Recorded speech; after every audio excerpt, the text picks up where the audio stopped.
వదినమ్మ నువ్వు ఆరాధనకి రాలేదేంటి ఈరోజు? ఏంటక్క నువ్వు పోయిన మన ఆరాధనకి రాలేదేంటిది అంటే, ఆరాధన ఎక్కడ జరుగుతుంది? మందిరంలో జరుగుతుంది అనుకుంటున్నారు మనోళ్ళు. ఓకేనా? చర్చిలో జరుగుతుంది అనుకుంటున్నారు మనోళ్ళు. అంటే ప్రార్థన కూడిక, ఉపవాస కూడిక జరిగింది, ఆరాధనకు నువ్వు ఎందుకు రాలేదు? వెళ్ళిపోయావు.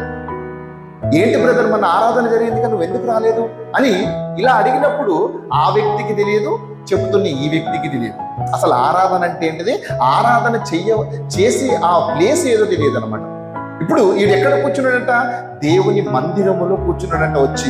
ఇప్పుడు దేవుని మందిరం మీద మనకు తెలియాలి. ఫస్ట్ దేవుని మందిరం మీద తెలిస్తే ఎవరిని ఆరాధిస్తున్నాం మనకు తెలుస్తుంది.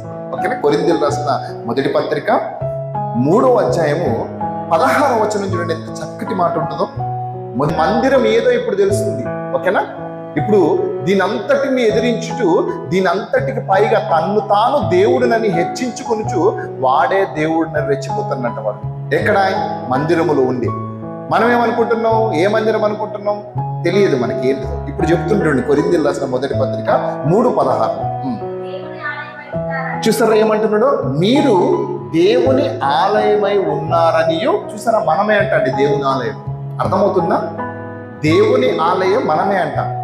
అంటే ఈ మానవ దేహము దేవుడు ఏర్పరచుకొని దేవుడు కట్టుకున్న ఆలయం అంట.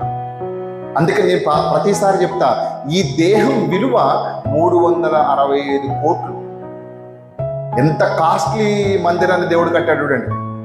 ఈ దేహము దేవుని ఆలయం అంట. మనం ఏమనుకుంటున్నాం? ఒక 10 కోట్లు పెట్టి కట్టిన ఆ మందిరాన్ని మనం అనుకుంటున్నాం అమ్మో గ్రేట్ అని. కానీ దేవుడు ఏమంటున్నాడంటే మీరే దేవుని ఆలయం అంట. అదే చెప్తున్నాడు, మీరు దేవుని ఆలయమై ఉన్నారని, దేవుని ఆత్మ మీలో నివసించుచున్నాడనియో మీరు ఎరుగరా అంటున్నారన్నమాట. మీకు తెలియదా ఈ విషయం? తెలియదండి. మా అయ్యగారు ఎప్పుడు చెప్పలే ఈ విషయం.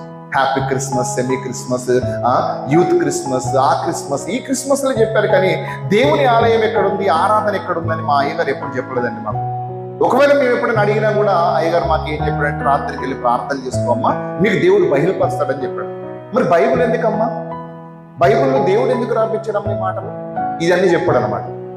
ఇది అపవాది చేసే మోసం ఇదనమాట మనకి ఈరోజు. అందుకే అండి ఇక్కడ రాకపోవటానికి కారణం ఏంటంటే, వాక్యాన్ని ఇష్టపడని వాళ్ళు రారు ఇక్కడికి. మీరు ఇష్టపడుతున్నారు కాబట్టి వచ్చారు ఇక్కడికి.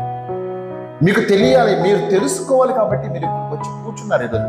నేను ప్రార్థన కూడా అదే చేస్తా ప్రతి వారం. ఎవరిని మీరు ప్రేరేపిస్తారో వారిని నడిపియండి దాన్ని ఇక్కడికి అంటారు. ఎవరికైతే వాక్యం, దేవుని వాక్యం అవసరం ఉందో, వాళ్ళు కావాలనుకుంటున్నారో వాళ్ళనే తీసుకురండి. లోక సంబంధమైన వారిని తీసుకురాకండి అని చెప్తారు. తెలుసు.